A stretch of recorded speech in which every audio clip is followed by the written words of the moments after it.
Numbers chapter 35.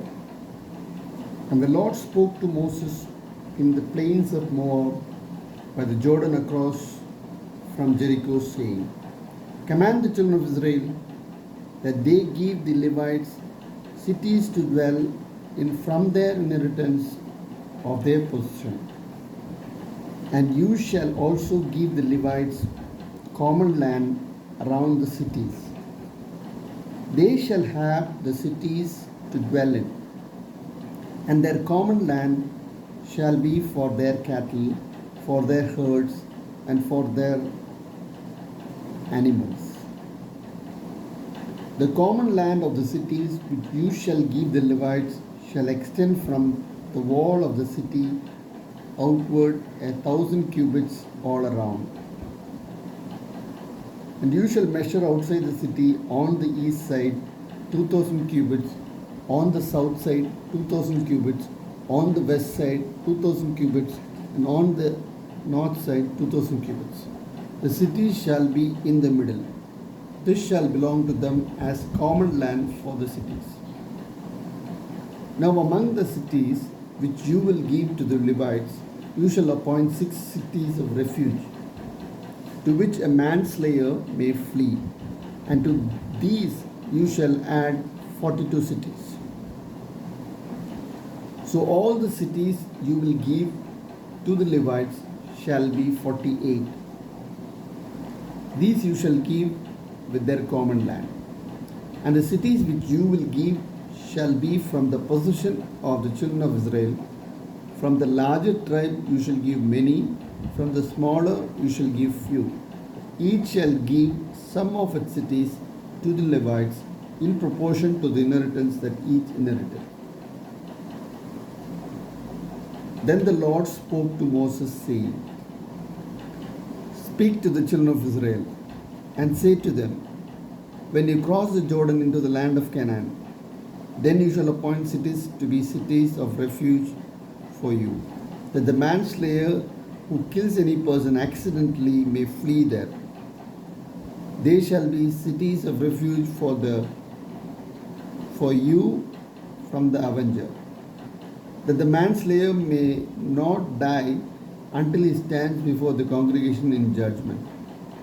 And of the cities which you give, you shall have 6 cities of refuge. You shall appoint 3 cities on this side of the Jordan, and 3 cities you shall appoint in the land of Canaan, which shall be cities of refuge. These 6 cities shall be for refuge for the children of Israel, for the stranger and for the sojourner among them, that anyone who kills a person accidentally may flee there. But if he strikes him with an iron implement so that he dies, he is a murderer. The murderer shall surely be put to death.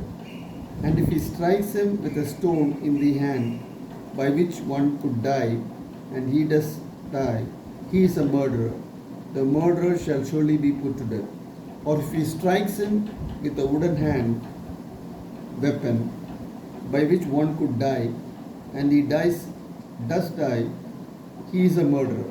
The murderer shall surely be put to death. The avenger of blood himself shall put the murderer to death. When he meets him, he shall put him to death.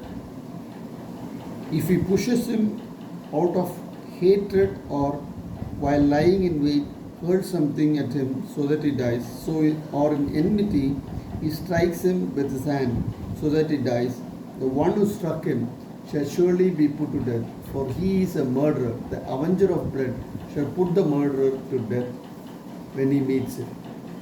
But if he pushes him suddenly without enmity, or throws anything at him without lying in wait, or uses a stone by which a man could die, throwing it at him without seeing him, so that he dies, while he was not his enemy or seeking his harm, then the congregation shall judge between the manslayer and the avenger of blood according to these judgments.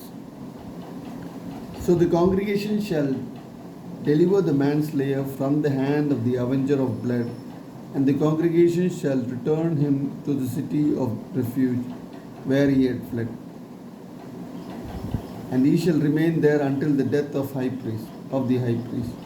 who was anointed with the holy oil.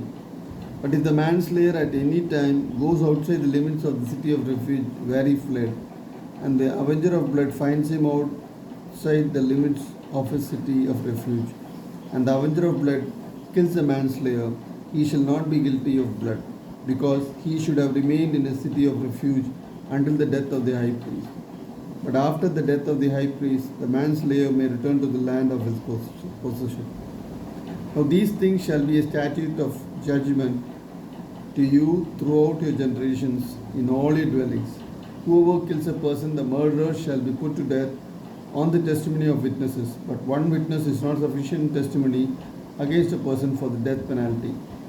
Moreover, you shall take no ransom for the life of a murderer who is guilty of death, but he shall surely be put to death. But you shall take no ransom for him who has fled to his city of refuge, that he may return to dwell in the land before the death of the priest. So you shall not pollute the land where you are, for blood defiles the land, and no atonement can be made for the land, for the blood that is shed on it, except by the blood of him who shed it. Therefore do not defile the land which you inhabit, in the midst of which I dwell, for I the Lord dwell among the children of Israel. Praise the Lord.